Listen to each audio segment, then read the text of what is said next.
की अंगूठियां पहन के भगवान सचमुच गैया चराने जंगल चले गए। उसका प्राण निकलने वाला था, प्राण जाने वाले थे, तब उसने देखा कोई गैया चराने आ रहा है, उतर गया, चुपचाप खड़ा हो गया और देखा वही बालक था। तुरंत पास में गया, चारों तरफ देखा कोई नहीं। उसको लगा इसे लूटना तो बहुत आसान है। उसने तुरंत लाठी टेक के बोला, चोर ने सुनो, 4 दिन तुम कहां गए गैया चराने? भगवान बोले, भैया हम तो यहीं गए थे गैया चराने, इस तरफ। अच्छा, इस तरफ गए थे, पर हम तो इस तरफ चले गए थे। हाँ, फिर कल कहां गए थे? बोले कल हम इस तरफ। चोर ने कहा, हम इस तरफ चले गए थे। चोर ने कहा, सुनो, तुम्हारी मैया कहां है? हमारी मैया तो घर पे है। बाबा घर पे है। मित्र सब गांव। तुम अकेले हो? हाँ हाँ हम अकेले हैं। तो सुनो, चलो अपने सारे माला उतारो। क्यों? भगवान बोले, क्यों माला उतारे अपने? हम चोर हैं, चोर, तुम्हें लूटने आए हैं। अच्छा, हमें लूट लोगे? हाँ हाँ हम लूट लेंगे तुम्हें। भगवान ने अपने सारे माले उतार दिए। और क्या? बोले अंगूठी उतारो। भगवान ने अंगूठी उतार दी। कान की उतारो। भगवान ने कान की उतार दिए। और जब कान के, हाथ के सब श्रृंगार ठाकुर जी ने उतारा, उसके बाद उसकी झोली भर गई सोना चांदी हीरा मोती से। तब भगवान ने उसकी तरफ देखा और देखकर मुस्कुरा दिया। और ज्यों भगवान मुस्कुराए तो उसके हाथ से सोना चांदी हीरे मोती की झोली नीचे गिर गई। और वो श्याम सुंदर की मुस्कान को देखकर कितना आनंदित हुआ, चरणों में गिर पड़ा, हे नाथ कौन है आप? मैंने आज तक इतनी सुंदर मुस्कान नहीं देखी। सोना इतना पाया जिसके लिए मैं 4 दिन भूखा प्यासा रहा। उस संपत्ति को पाकर भी मुझे इतना सुकून नहीं मिला जितनी सुकून आपकी मुस्कान ने मुझे दे दिया। नाथ आप कौन है? तब भगवान ने प्रकट होकर दर्शन दिया, मैं वह परमात्मा हूं जिसके लिए बड़े योगी जन तपस्या करते हैं। तो प्रभु आपने मुझे सहज में दर्शन दे दिया। भगवान ने कहा, यह सहजता नहीं है, तुमने मुझ पर विश्वास कर लिया। तुम्हें यह विश्वास हो गया कि मैं गैया चराने रोज आता हूं। जब भक्त को मुझ पर विश्वास हो जाता है तो मैं तुरंत उसके सामने प्रकट हो जाता हूं। व्यक्ति के अंदर विश्वास नहीं है, इसलिए मैं प्रकट नहीं होता। जब तक भगवान आए तब तक आपका विश्वास। अब बताओ, 3 दिन में ही वो भाग के चला जाता तो भगवान कैसे मिलते? 4 दिन तक खड़ा रहा तब भगवान मिले। तो आपको भी इंतजार करना पड़ेगा, वो भी विश्वास के साथ। मंत्र जाप मम दृढ़ विश्वास। तो भगवान ने उसे दर्शन दिया। यही गोस्वामी जी ने लिखा है, देखो इन्हें कहते हैं सठ। वो था तो चोर, पर कथा एक बार सुनी तो सुधर गया। तो जो एक बार में सुधर जाएं और सदा के लिए बुराइयों से हट जाएं, उन्हें सठ कहते हैं। जैसे पारस पत्थर का स्पर्श होते ही लोहा सदा सदा के लिए सोना बन जाता है, ऐसे गलत मार्ग पर चलने वाला सत्संग पाकर एक बार में ही जो सही मार्ग पर आ जाए उसे सठ कहते हैं। और सठ सुधर ही सत्संगति पाई, ये सुधर सकते हैं। ऐसे सठ के बारे में गोस्वामी जी लिख रहे हैं। और अब गोस्वामी जी खलों की वंदना करते हैं। खल, खल जानते हैं किसे कहते हैं? मैया, ओ मैया। खल किसे कहते हैं? खल को 2 अक्षर अलग अलग करो, खा और ला। खा मतलब खाए और ला मतलब लड़े। खाए और लड़े, खाए और ढिसुम, खाए और ढिसुम, इन्हें खल कहते हैं। जिनके 2 ही काम है, खाना और इसमें तीसरी चीज और जोड़ो, जिनका खाएं उन्हीं से लड़ें, इन्हें खल कहते हैं, है ना? आपने देखा होगा कुछ लोग लड़ते हैं, खाना और लड़ना, आपसी लड़ जाते हैं। उदाहरण के लिए बच्चे आजकल जिस माँ ने पाल पोस कर बड़ा किया उसी माँ से पिता से झगड़ा कर लेते हैं। ये कौन लोग हैं? जिसका खाया उसी से, ये खल है। गोस्वामी जी इनकी भी वंदना करते, भगवान इनको पहले पूज लो। इनको पहले प्रणाम कर लेने से ना दिक्कत नहीं, इनको छोड़ दिया तो फिर ये कुछ ना कुछ तिगड़म लगाना शुरू करेंगे। इसलिए इनको प्रणाम दूर से करो। भैया खल जी, राधे राधे, राम राम जी, उसको अच्छा लगेगा। आपके गांव में जो दुष्ट लोग हैं पहले उनका सम्मान किया करो, बाद में सज्जनों का सम्मान किया करो। क्योंकि सज्जन तो इंतजार कर भी लें, ये दुष्ट तो खड़े होकर बकबक करने लग जाएंगे। खल ही नाम ही उनका, खल है ना। इसलिए खल गोस्वामी जी कहते हैं इनको पहले प्रणाम कर लो, है ना। चलिए आगे गोस्वामी जी प्रणाम किनको करते हैं? अच्छा, खलों के दुष्टों के बारे में गोस्वामी जी ने कहा, बोले दुष्ट और सज्जन में क्या अंतर है? गोस्वामी जी ने अंतर प्रकट किया। सज्जन में और दुष्ट में क्या अंतर है? गोस्वामी जी ने लिखा, बिछुरत एक प्राण हरि लेहि। जब सज्जन आपसे बिछड़ता है, सज्जन पुरुष जब आपसे बिछड़ते हैं तो मानो आपके प्राण निकल जाते हैं। और दुष्ट जब मिलता है तो प्राण निकल जाते हैं। एक के बिछड़ने से दुख है और एक के मिलने, ये दोनों, इसलिए गोस्वामी जी ने इनको प्रणाम किया। और दोनों में देखो कितनी चतुराई से गोस्वामी जी ने बात रख दी।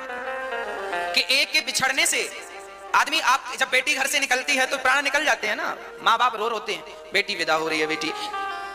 सज्जन व्यक्ति घर से, अरे कोई भला आदमी मर जाए ना तो सारा गांव रोता है, जो उसके रिश्तेदार नहीं है वो भी रोते हैं, भाई भला आदमी था चला गया।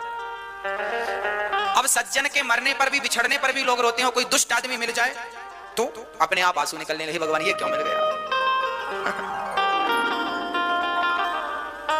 जो आपसे हर बार पैसा मांगता हो, है ना, भाई हमें 1000 रुपए दे दो। एक गांव में एक आदमी था, वो सबसे पैसा मांगता था, जिसके घर जाए चाय पिए, भैया हमें जरा 50 रुपए की जरूरत है। कब दोगे? अरे कल, पिछले साल भी बोला था कल देंगे, इस साल भी बोल रहा है कल देंगे। और मांगने कोई जाए, बोले पैसे दो, बोले हमने कब का बोला था। उसने कहा हमने तुम्हें देने का कब का बोला था, तो सामने वाला बोला तुमने बोला था कल देंगे, तो उसने कहा कल दे लेना, कल आने तो दो, अभी कल आया ही नहीं, कल आए तो पैसा लेना। अब पूरे गांव के लोग उससे डरने लगे, जब भी आएगा तो लोग देख के कांप जाते, अभी 50 मांगेगा, 100 मांगेगा, 1000 मांगेगा। तो दुष्ट व्यक्ति को देखने से ना कांप जाता है व्यक्ति, और सज्जन को देखने से प्राण निकल जाते हैं। गोस्वामी तुलसीदास जी ने यहाँ एक बढ़िया बात लिखी है, जड़ चेतन गुण दोषमय विश्व कीन्ह करतार। बालकांड का दोहा नंबर 6 है ना। यहाँ गोस्वामी जी लिख रहे हैं, जड़ चेतन गुण दोषमय विश्व कीन्ह करतार, संत हंस गुण गहि पय परिहरि बारी विकार। कहने का तात्पर्य यह है कि संसार की हर वस्तु जड़ चेतन, चाहे वस्तु जड़ हो या चेतना से भरी हो, सब दोष से भरी पड़ी है। हम जो भी कमाते हैं ना मेरी माँ, उसमें हमारी कमाई में भी कुछ ना कुछ दोष होते हैं, है ना। हम जो कपड़े खरीद कर लाते हैं ना, इनमें भी कुछ दोष होते हैं। हम सोना चांदी खरीदते हैं ना, घर मकान बनवाते हैं ना, सब में कुछ ना कुछ दोष होते हैं। फिर ये दोष कैसे मिटेंगे? बोले आप जीवन में जो भी धारण किया करो, जो भी लिया करो, पहले भगवान को समर्पित कर दिया करो। जब भगवान के चरणों में समर्पण कर देंगे ना उस वस्तु का, तो उसके दोष अपने आप मिट जाएंगे। इसलिए कोई भी वस्तु, जैसे भोजन करो तो पहले भगवान को भोग लगाना चाहिए। जो व्यक्ति, अभी आगे मैं बताऊंगा, रामचरितमानस में लिखा है, जो व्यक्ति भगवान को भोग लगाए बिना भोजन करता है, वो भोजन नहीं, वो मांस भक्षण करता है। मांस खा लो या बिना भोग लगाए अन्न खा लो, एक ही बात है। इसलिए जब भी भोजन करो, दाल चावल सब्जी रोटी हलवा पूड़ी पुलाव इमरती रसमलाई रसगुल्ला बड़े इत्यादि जो भी बनाओ, सब पहले भगवान को, अरे दिन में 2 बार बनाओ 3 बार बनाओ, जितनी बार बनाओ। पकौड़ी खाने का मन है, पकौड़ी बनाई, सबसे पहले प्लेट में रखो, तुलसी दल डालो, पहले भगवान को आदत बनाओ। आदत बनाएगा कौन? आप रेल में बैठे हैं, आप रेल में यात्रा कर रहे हैं और तभी आपने देखा कि बढ़िया अंकुरित चने बिकने आ गए, आपका मन हुआ चने खाना चाहिए। आपने भाई साहब जरा देना 10 रुपए के चने, आपने चने लिए। अब क्या करें? उस चने को सबसे पहले भाव से आप ले लो अपने हाथ में और एक भाव बनाओ, हे नाथ आप स्वीकार कर लीजिए, हे नाथ, हे श्याम सुंदर, हे राजा राम आप स्वीकार कर लीजिए। ऐसा बोल दो, हे नाथ आप स्वीकार करो, बस भोग लग गया, खत्म बात। बस भोग वो अपने हाथ में तुलसी की माला सदा रखना चाहिए। इससे क्या होता है, जो भी वस्तु आप खाएंगे, खाने के पहले इस तुलसी की माला को उसमें चढ़ा दें, स्पर्श करा दें। जैसे ये दोना है, चने भरे हैं, इसको टच करा दीजिए तो तुलसी चढ़ गई, ये तुलसी की है तो ये चढ़ गई, फिर भगवान को भोग, हे नाथ स्वीकार कीजिए। बस इतना कहना है, ये भगवान ने खा लिया, उसके जो दोष थे वो खत्म। अब आप खाओ से, जितनी बार पानी पियो तो पानी पियो तो पहले ये तुलसी का स्पर्श करा लो गिलास में। ये तुलसी है ना, पवित्र करती है, इसलिए संत जन अपने हाथ में सदा तुलसी रखते हैं, आपको भी रखना चाहिए। इसलिए हम लोग तुलसी की माला गले पे धारण करते हैं कि जब प्राण निकलेंगे तो कम से कम तुलसी तो गले पे रहेगी। कोई तुलसी का दल डालना भूल गया, कोई गंगा जल डालना भूल गया, तो कम से कम गले में तुलसी की माला तो रहेगी। इसलिए तुलसी की माला निश्चित रूप से हम सभी को पहननी चाहिए। मंगल सूत्र की तरह ठाकुर जी की हम पत्नियां हैं। हमारे पति कौन है?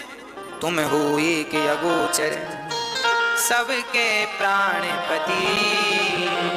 इसलिए हमें अपने आप को गोपी भाव ही रखना। हम गोपी ही, हम स्त्री ही हैं, हम गोपी हैं, हम पतिव्रता नारी हैं और हमारे पति जो परमात्मा है, उस पति परमात्मा को प्राप्त करने के लिए हम चल रहे हैं। तो जो भी है सब भगवान को समर्पित करना चाहिए और सब में भगवान का दर्शन गोस्वामी जी करा रहे। जड़ चेतन जग जीव जत सकल राममय जान, बंदौ सबके पद कमल सदा जोरी जुग पान। जड़ चेतन जग जीव जत सकल राममय जान, सबको राममय जानना चाहिए। सब कौन है मेरी माँ?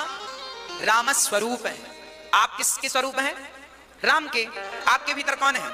राम है। अब आप कहेंगे महाराज जी कैसे? मैं एक उदाहरण से समझाता हूं, आप समझिएगा। आपके घर में एक पत्थर है कि नहीं?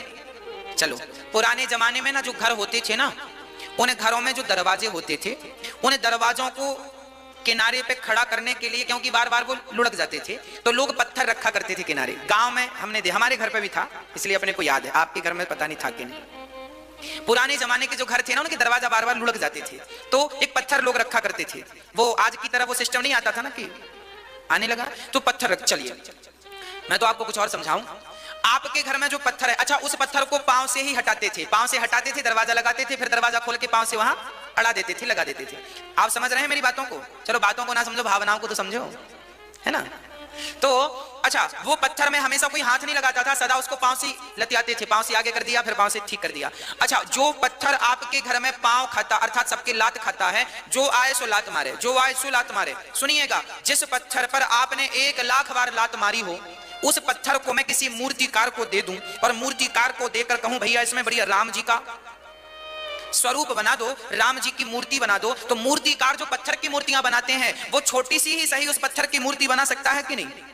बना सकता ना? बढ़िया राम जी की आंखें बना देगा, गाल बना देगा, धनुष बाण बना देगा। अब ये बताओ, कोई कितना भी बड़ा पापी क्यों ना हो, भागवत सुन के तर जाएगा कोई तरह। हाँ, एक तुंगभद्रा नदी के किनारे गांव था उत्तमपुर। उस गांव में एक पंडित जी रहते थे। पंडित जी का नाम था आत्मदेव। आत्मदेव पंडित जी जो थे ना, बहुत अच्छे थे। उनके पास सब कुछ था, रहने को घर, खाने को रोटी, समाज में पद प्रतिष्ठा भी अच्छी खासी थी। एक चीज की कमी थी, आत्मदेव जी को कोई संतान नहीं थी। मैया जी, ओ मेरी मां, होगी पंचायत? अब सुन लो, एक आत्मदेव जी नाम के पंडित जी थे, उनकी सब कुछ था उनके घर में, एक पुत्र नहीं था। संतान की अंगूठियां पहन के भगवान सचमुच गैया चराने जंगल चले गए। उसका प्राण निकलने वाला था, प्राण जाने वाले थे, तब उसने देखा कोई गैया चराने आ रहा है, उतर गया, चुपचाप खड़ा हो गया और देखा वही बालक था। तुरंत पास में गया, चारों तरफ देखा कोई नहीं। उसको लगा इसे लूटना तो बहुत आसान है। उसने तुरंत लाठी टेक के बोला, चोर ने, सुनो, 4 दिन तुम कहां गए गैया चराने? भगवान बोले, भैया हम तो यहीं गए थे गैया चराने, इस तरफ। अच्छा, इस तरफ गए थे, पर हम तो इस तरफ चले गए थे। हाँ, फिर कल कहां गए थे? बोले कल हम इस तरफ। चोर ने कहा, फिर हम इस तरफ चले गए थे। चोर ने कहा, सुनो, तुम्हारी मैया कहां है? हमारी मैया तो घर पे है। बाबा घर पे है, मित्र सब गांव। तुम अकेले हो? हाँ हाँ हम अकेले हैं। तो सुनो, चलो अपने सारे माला उतारो। क्यों? भगवान बोले, क्यों माला उतारे अपने? हम चोर हैं, चोर, तुम्हें लूटने आए हैं। अच्छा, हमें लूट लोगे? हाँ हाँ, हम लूट लेंगे तुम्हें। भगवान ने अपने सारे माले उतार दिए। और क्या? बोले अंगूठी उतारो। भगवान ने अंगूठी उतार दी। कान की उतारो। भगवान ने कान की उतार दिए। और जब कान के, हाथ के सब श्रृंगार ठाकुर जी ने उतारा, उसके बाद उसकी झोली भर गई सोना चांदी हीरा मोती से। तब भगवान ने उसकी तरफ देखा और देखकर मुस्कुरा दिया। और ज्यों भगवान मुस्कुराए तो उसके हाथ से सोना चांदी हीरे मोती की झोली नीचे गिर गई। और वो श्याम सुंदर की मुस्कान को देखकर कितना आनंदित हुआ, चरणों में गिर पड़ा, हे नाथ कौन है आप? मैंने आज तक इतनी सुंदर मुस्कान नहीं देखी। सोना इतना पाया जिसके लिए मैं 4 दिन भूखा प्यासा रहा। उस संपत्ति को पाकर भी मुझे इतना सुकून नहीं मिला जितनी सुकून आपकी मुस्कान ने मुझे दे दिया। नाथ आप कौन है? तब भगवान ने प्रकट होकर दर्शन दिया, मैं वह परमात्मा हूं जिसके लिए बड़े योगी जन तपस्या करते हैं। तो प्रभु आपने मुझे सहज में दर्शन दे दिया। भगवान ने कहा, यह सहजता नहीं है, तुमने मुझ पर विश्वास कर लिया। तुम्हें यह विश्वास हो गया कि मैं गैया चराने रोज आता हूं। जब भक्त को मुझ पर विश्वास हो जाता है तो मैं तुरंत उसके सामने प्रकट हो जाता हूं। व्यक्ति के अंदर विश्वास नहीं है, इसलिए मैं प्रकट नहीं होता। जब तक भगवान आए तब तक आपका विश्वास। अब बताओ, 3 दिन में ही वो भाग के चला जाता तो भगवान कैसे मिलते? 4 दिन तक खड़ा रहा तब भगवान मिले। तो आपको भी इंतजार करना पड़ेगा, वो भी विश्वास के साथ। मंत्र जाप मम दृढ़ विश्वास। तो भगवान ने उसे दर्शन दिया। यही गोस्वामी जी ने लिखा है, देखो इन्हें कहते हैं सठ। वो था तो चोर, पर कथा एक बार सुनी तो सुधर गया। तो जो एक बार में सुधर जाएं और सदा के लिए बुराइयों से हट जाएं, उन्हें सठ कहते हैं। जैसे पारस पत्थर का स्पर्श होते ही लोहा सदा सदा के लिए सोना बन जाता है, ऐसे गलत मार्ग पर चलने वाला सत्संग पाकर एक बार में ही जो सही मार्ग पर आ जाए उसे सठ कहते हैं। और सठ सुधर ही सत्संगति पाई, ये सुधर सकते हैं। ऐसे सटके बारी में गोस्वामी जी लिख रहे हैं। और अब गोस्वामी जी खलों की वंदना करते हैं। खल, खल जानते हैं किसे कहते हैं? मैया, ओ मैया। खल किसे कहते हैं? खल को दो अक्षर अलग अलग करो, खा और ला। खा मतलब खाए और ला मतलब लड़े। खाए और लड़े, खाए और ढिसुम, खाए और ढिसुम, इन्हें खल कहते हैं। जिनके दो ही काम है, खाना और इसमें तीसरी चीज और जोड़ो, जिनका खाएं उन्हीं से लड़ें, इन्हें खल कहते हैं, है ना। आपने देखा होगा कुछ लोग लड़ते हैं, खाना और लड़ना, आपसी लड़ जाते हैं। उदाहरण के लिए बच्चे आजकल जिस माँ ने पाल पोस कर बड़ा किया उसी माँ से पिता से झगड़ा कर लेते हैं। ये कौन लोग हैं? जिसका खाया उसी से, ये खल है। गोस्वामी जी इनकी भी वंदना करते, भगवान इनको पहले पूज लो, इनको पहले प्रणाम कर लेने से ना दिक्कत नहीं, इनको छोड़ दिया तो फिर ये कुछ ना कुछ तिगड़म लगाना शुरू करेंगे, इसलिए इनको प्रणाम दूर से करो। भैया खल जी, राधे राधे, राम राम जी, उसको अच्छा लगेगा।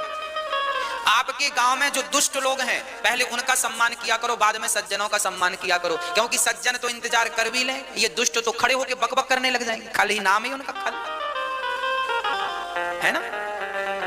इसलिए खल गोस्वामी जी कहते हैं इनको पहले प्रणाम कर लो,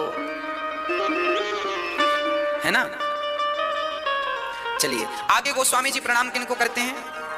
अच्छा, खलों के दुष्टों के बारे में गोस्वामी जी ने कहा, बोले दुष्ट और सज्जन में क्या अंतर है? गोस्वामी जी ने अंतर प्रकट किया। सज्जन में और दुष्ट में क्या अंतर है? गोस्वामी जी ने लिखा, बिछुरत एक प्राण हरि लेहि। जब सज्जन आपसे बिछड़ता है, सज्जन पुरुष जब आपसे बिछड़ते हैं तो मानो आपके प्राण निकल जाते हैं, और दुष्ट जब मिलता है तो प्राण निकल जाते हैं। एक के बिछड़ने से दुख है और एक के मिलने, ये दोनों, इसलिए गोस्वामी जी ने इनको प्रणाम किया। और दोनों में देखो कितनी चतुराई से गोस्वामी जी ने बात रख दी कि एक के बिछड़ने से आदमी, आप जब बेटी घर से निकलती है तो प्राण निकल जाते हैं ना, माँ बाप रो रोते हैं, बेटी विदा हो रही है बेटी। सज्जन व्यक्ति घर से, अरे कोई भला आदमी मर जाए ना तो सारा गांव रोता है, जो उसके रिश्तेदार नहीं है वो भी रोते हैं, भाई भला आदमी था चला गया। अब सज्जन के मरने पर भी, बिछड़ने पर भी लोग रोते हैं। कोई दुष्ट आदमी मिल जाए तो अपने आप आंसू निकलने लगे, भगवान ये क्यों मिल गया। जो आपसे हर बार पैसा मांगता हो, है ना, भाई हमें 1000 रुपए दे दो। एक गांव में एक आदमी था, वो सबसे पैसा मांगता था, जिसके घर जाए चाय पिए, भैया हमें जरा 50 रुपए की जरूरत है, कब दोगे? अरे कल, पिछले साल भी बोला था कल देंगे, इस साल भी बोल रहा है कल देंगे। और मांगने कोई जाए, बोले पैसे दो, बोले हमने कब का बोला था? उसने कहा हमने तुम्हें देने का कब का बोला था? तो सामने वाला बोला तुमने बोला था कल देंगे। तो उसने कहा कल दे लेना, कल आने तो दो, अभी कल आया ही नहीं, कल आए तो पैसा लेना। अब पूरे गांव के लोग उससे डरने लगे, जब भी आएगा तो लोग देख के कांप जाते, अभी 50 मांगेगा, 100 मांगेगा, 1000 मांगेगा। तो दुष्ट व्यक्ति को देखने से ना कांप जाता है व्यक्ति, और सज्जन को देखने से प्राण निकल जाते हैं। गोस्वामी तुलसीदास जी ने यहाँ एक बढ़िया बात लिखी है, जड़ चेतन गुण दोषमय विश्व कीन्ह करतार। बालकांड का दोहा नंबर 6, है ना। यहाँ गोस्वामी जी लिख रहे हैं, जड़ चेतन गुण दोषमय विश्व कीन्ह करतार, संत हंस गुण गाहि पय परिहरि बारी विकार। कहने का तात्पर्य यह है कि संसार की हर वस्तु जड़ चेतन, चाहे वस्तु जड़ हो या चेतना से भरी हो, सब दोष से भरी पड़ी है। हम जो भी कमाते हैं ना मेरी माँ, उसमें हमारी कमाई में भी कुछ ना कुछ दोष होते हैं, है ना। हम जो कपड़े खरीद कर लाते हैं ना, इनमें भी कुछ दोष होते हैं। हम सोना चांदी खरीदते हैं ना, घर मकान बनवाते हैं ना, सब में कुछ ना कुछ दोष होते हैं। फिर ये दोष कैसे मिटेंगे? बोले आप जीवन में जो भी धारण किया करो, जो भी लिया करो, पहले भगवान को समर्पित कर दिया करो। जब भगवान के चरणों में समर्पण कर देंगे ना उस वस्तु का, तो उसके दोष अपने आप मिट जाएंगे। इसलिए कोई भी वस्तु, जैसे भोजन करो तो पहले भगवान को भोग लगाना चाहिए। जो व्यक्ति, अभी आगे मैं बताऊंगा, रामचरितमानस में लिखा है, जो व्यक्ति भगवान को भोग लगाए बिना भोजन करता है वो भोजन नहीं, वो मांस भक्षण करता है। मांस खा लो या बिना भोग लगाए अन्न खा लो, एक ही बात है। इसलिए जब भी भोजन करो, दाल चावल सब्जी रोटी हलवा पूड़ी पुलाव इमरती रसमलाई रसगुल्ला बड़े इत्यादि जो भी बनाओ, सब पहले भगवान को अरे दिन में 2 बार बनाओ, 3 बार बनाओ, जितनी बार बनाओ। पकौड़ी खाने का मन है, पकौड़ी बनाई, सबसे पहले प्लेट में रखो, तुलसी दल डालो, पहले भगवान को आदत बनाओ। आदत बनाएगा कौन? आप रेल में बैठे हैं, आप रेल में यात्रा कर रहे हैं और तभी आपने देखा कि बढ़िया अंकुरित चने बिकने आ गए, आपका मन हुआ चने खाना चाहिए। आपने भाई साहब जरा देना 10 रुपए के चने, आपने चने लिए। अब क्या करें? उस चने को सबसे पहले भाव से आप ले लो अपने हाथ में और एक भाव बनाओ, हे नाथ आप स्वीकार कर लीजिए, हे नाथ, हे श्याम सुंदर, हे राजा राम आप स्वीकार कर लीजिए। ऐसा बोल दो, हे नाथ आप स्वीकार करो, बस भोग लग गया, खत्म बात। बस भोग वो अपने हाथ में तुलसी की माला सदा रखना चाहिए। इससे क्या होता है, जो भी वस्तु आप खाएंगे, खाने के पहले इस तुलसी की माला को उसमें चढ़ा दें, स्पर्श करा दें। जैसे ये दोना है, चने भरे हैं, इसको टच करा दीजिए तो तुलसी चढ़ गई, ये तुलसी की है तो ये चढ़ गई, फिर भगवान को भोग, हे नाथ स्वीकार कीजिए। बस इतना कहना है, ये भगवान ने खा लिया, उसके जो दोष थे वो खत्म। अब आप खाओ से, जितनी बार पानी पियो तो पानी पियो तो पहले ये तुलसी का स्पर्श करा लो गिलास में।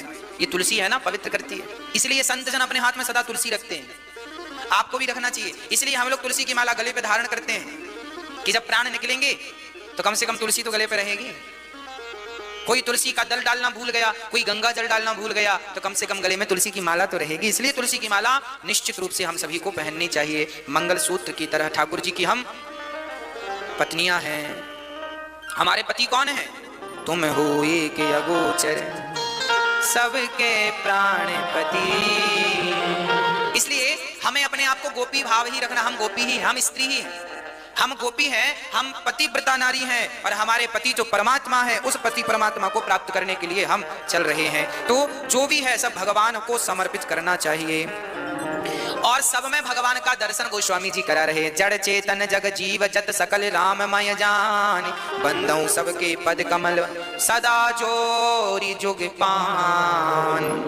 जड़ चेतन जग जीव जत सकल राममय जान। सबको राममय जानना चाहिए। सब कौन है मेरी माँ? राम स्वरूप है। आप किसके स्वरूप हैं? राम के। आपके भीतर कौन है? राम है। अब आप कहेंगे महाराज जी कैसे? मैं एक उदाहरण से समझाता हूं, आप समझिएगा। आपके घर में एक पत्थर है कि नहीं? चलो, पुराने जमाने में ना जो घर होते थे ना, उन घरों में जो दरवाजे होते थे, उन दरवाजों को किनारे पे खड़ा करने के लिए, क्योंकि बार बार वो लुढ़क जाते थे, तो लोग पत्थर रखा करते थे किनारे। गांव में हमने हमारे घर पे भी था, इसलिए अपने को याद है। आपके घर में पता नहीं था कि नहीं। पुराने जमाने के जो घर थे ना, उनके दरवाजा बार बार लुढ़क जाते थे, तो एक पत्थर लोग रखा करते थे। वो आज की तरह वो सिस्टम नहीं आता था ना कि आने लगा तो पत्थर रख। चलिए मैं तो आपको कुछ और समझाऊं। आपके घर में जो पत्थर है, अच्छा उस पत्थर को पांव से ही हटाते थे, पांव से हटाते थे, दरवाजा लगाते थे, फिर दरवाजा खोल के पांव से वहां अड़ा देते थे, लगा देते थे। आप समझ रहे हैं मेरी बातों को? चलो बातों को ना समझो, भावनाओं को तो समझो, है ना? तो अच्छा, वो पत्थर में हमेशा कोई हाथ नहीं लगाता था, सदा उसको पांव से लतियाते थे, पांव से आगे कर दिया, फिर पांव से ठीक कर दिया। अच्छा, जो पत्थर आपके घर में पांव खाता, अर्थात सबके लात खाता है, जो आए सो लात मारे, जो आए सो लात मारे। सुनिएगा, जिस पत्थर पर आपने 1 लाख बार लात मारी हो, उस पत्थर को मैं किसी मूर्तिकार को दे दूं और मूर्तिकार को देकर कहूं भैया इसमें बढ़िया राम जी का स्वरूप बना दो, राम जी की मूर्ति बना दो, तो मूर्तिकार जो पत्थर की मूर्तियां बनाते हैं वो छोटी सी ही सही उस पत्थर की मूर्ति बना सकता है कि नहीं? बना सकता ना? बढ़िया राम जी की आंखें बना देगा, गाल बना देगा, धनुष बाण बना देगा। अब ये बताओ, कोई कितना भी बड़ा पापी क्यों ना हो, भागवत सुन के तर जाएगा कोई तरह।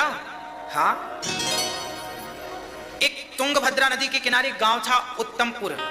उस गांव में एक पंडित जी रहते थे। पंडित जी का नाम था आत्मदेव।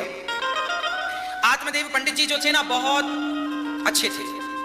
उनके पास सब कुछ था, रहने को घर, खाने को रोटी, समाज में पद प्रतिष्ठा भी अच्छी खासी थी। एक चीज की कमी थी, आत्मदेव जी को कोई संतान नहीं थी। मैया जी, ओ मेरी मां, होगी पंचायत? अब सुन लो। एक आत्मदेव जी नाम के पंडित जी थे, उनकी सब कुछ था उनके घर में, एक पुत्र नहीं था, संतान। पहले स्त्री आई कि पुरुष आया? क्यों, पहले कौन आया? याद रखिएगा, ये संसार जब बना तो सबसे पहले स्त्री आई। इसलिए हमारे यहाँ बोलते हैं सीता राम, सीता पहले राम बाद में, गौरी शंकर, गौरी पहले शंकर बाद में, राधा कृष्ण, राधे कृष्ण, राधा पहले कृष्ण बाद में। इसलिए आप लोगों से मेरी प्रार्थना है, कभी नारी का अपमान ना करिए, पत्नी से बिल्कुल झगड़ा नहीं करने का, जो कहती है मान लेने का, झगड़ा नहीं करने का, क्योंकि सारी पावर नारी के पास है। विद्या लेना लेना है तो सरस्वती नारी के पास, पैसा लेना है तो लक्ष्मी नारी के पास, शक्ति चाहिए, आज शक्ति नहीं है काम करने की, शक्ति तो दुर्गा। क्यों? खाना पीना चाहिए तो अन्नपूर्णा, पुरुषों के पास बचा क्या सिवाय तांडव करने के, इसलिए आदमी तांडव करता रहता है। हमारे शंकर जी कर रहे हैं तांडव, सारे पावर नारियों के पास। इसलिए कहता हूँ नारी निंदा ना करो, नारी नर की खान, नारी ने पैदा किए राम कृष्ण हनुमान।